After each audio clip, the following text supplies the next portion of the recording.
Hello.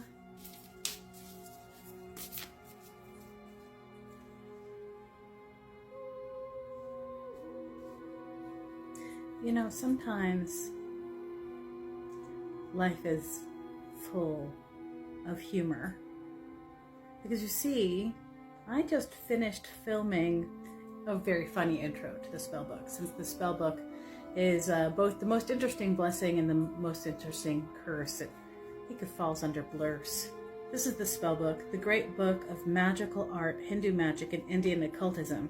When I first found it at the vintage bookstore, the reason why I picked it up was because it said Hindu magic and Indian occultism.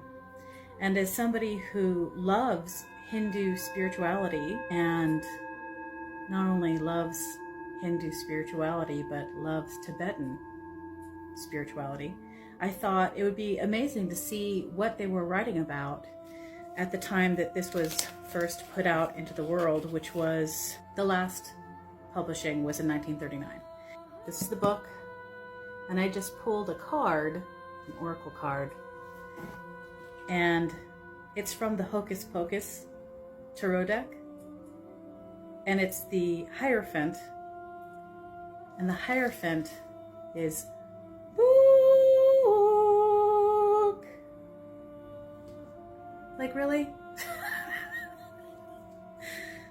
Now this is going to cause all kinds of controversy. I'll get back to the tarot card in a second.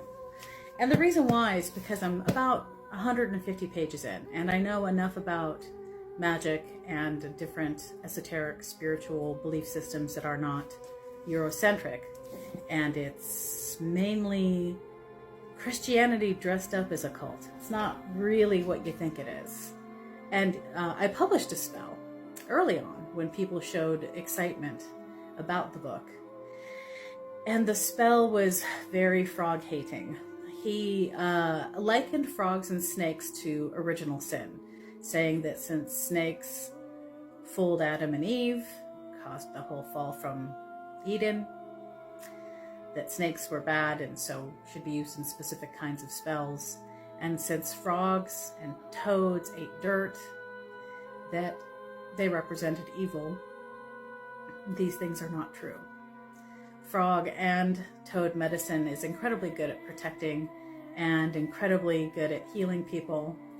And so as I delve into the book and I find all these interesting ways in which he was translating magic, it's mainly insanely biased. Now, I should have been prepared. I was a little bit prepared. Okay, I'm just gonna take the leap of faith and buy it.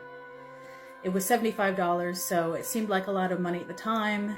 And maybe it is still a lot of money. The value I would put on it would be either priceless or $25, either or, just based on its historical relevance.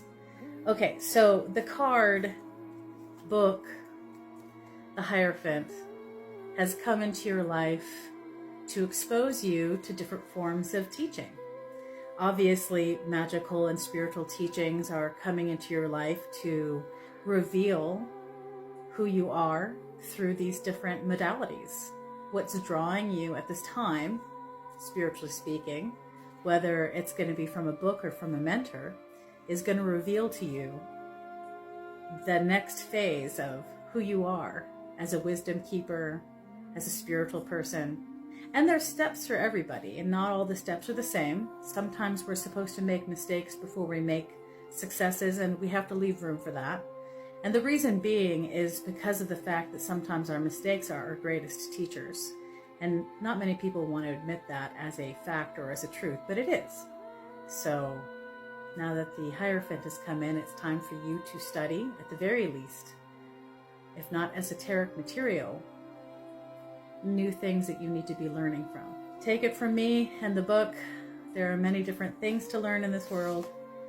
Use discernment. Like, for instance, in the book, not much discernment is used.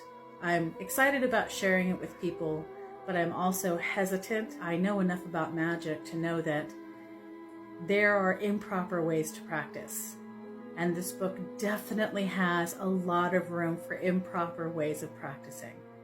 I'll give you an example. So I'm going to read directly from the book. I have to put on my handy dandy glasses because without them I cannot see.